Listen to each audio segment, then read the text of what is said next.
the Hamilton Tiger Cats take on the Toronto Argonauts in the East Division semifinal on Sunday here with the Spec Steve Milton. Steve, the Ticats will start their fourth-string quarterback, Jeremiah Masoli, against the Argos, who will start Ricky Ray, who will be in the Hall of Fame 2 seconds after he retires. If they win this game, okay, it'll be part of Ticat lore. For exactly the summary you just gave, is that the fourth-string quarterback who really never had a sniff all year, and really in practice hardly had a sniff, against the Hall of Famer, returning to expectantly, I think the Argos are expectant that his return will win this game for them. So if Hamilton could do it, as I say, it'll be part of the legend of the Ticats. It'll be up there with Champions Catch, all those kinds of things. Well, looking at the positives for Hamilton, the Argos are 0-5 in this building all time. Right. We're 10-8. Certainly not gangbusters all season. Lost to the Ticats 3 times this year, and the Ticats still have outstanding defense, outstanding special teams. Is that enough? Are the intangibles enough to overcome, whatever shortcomings they have on offense? I don't think it's the kind of thing that you sort of bet on, but if you watch the team enough, you've seen the struggles that they've overcome here in the last 3 years. If you're a Ticat fan, that part of it should give you some hope because they know how to do this. Yeah. They know maybe not how to do it, but how not to do it. Yeah. They don't sort of ever get too far down when things go badly for them. They've had the odd time, but the resiliency of this team. But they've always had a quarterback to hand the ball over to generally, and I think that, and not to say that Mazzoli's not a quarterback, it's just he hasn't played very much. So field position becomes, to me, like a spectacular dynamic in this game. So you better not get pinned in deep on a punt return, and you better not let them get too deep if you're the defense. And I think that's one of the big hopes of this team is for this team is the defense.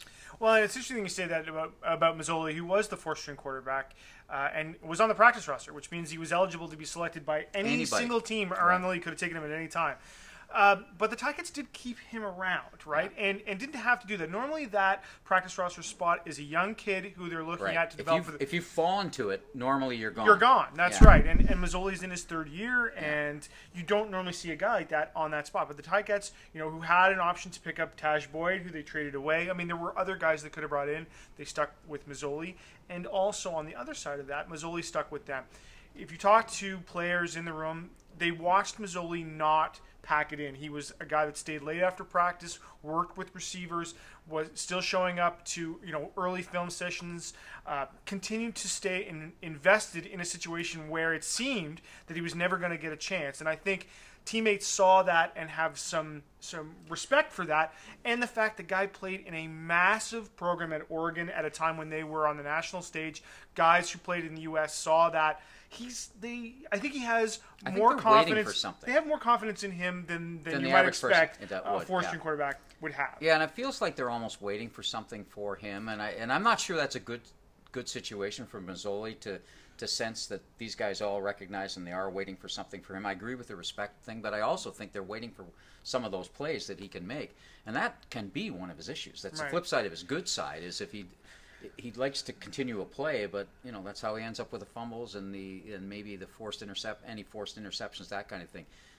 If I ever ran into a situation where it was a player has to stay within himself, it's Mazzoli on Sunday. Yeah. Don't be trying to do too much. Let the other parts of the game win. You don't have to win this game, and if you want the hard truth, you can't win this game yourself. You can't do it.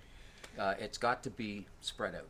Toronto and Hamilton, in Hamilton with the playoffs on the line. That's what you'd want. Yeah. Right? You'd rather this was the final. Right. But it is what you'd want. Neither team's, I think, overly excited about the way their season finished. I mean, Hamilton's lost 3, and Toronto had a 3-game losing streak until they won, until they beat Winnipeg. So, there's something about the mystique of these two teams, and it's not Labor Day. I mean, Labor Day happens every year. Hamilton versus Toronto in an elimination game. This is only the 5th time since 1987. Last time was 2000. Pretty rare. Last time was 2010. And before that, 2004, I think. So, right. Yeah. So, and we know what happened in 2010. That was the one of the rare times the Argos have actually come into the stadium and won an elimination game. It just doesn't happen in the history of this league that they come in here and do that very often. We'll end on a positive note. make sure you check out Saturday Spectator for my story, Steve's column, Three Down Nations, full of stuff setting up this game and the Western semifinal between BC and Calgary. Reporting from the press box at Tim Hortons Field, Steve Milton, I'm Drew Edwards.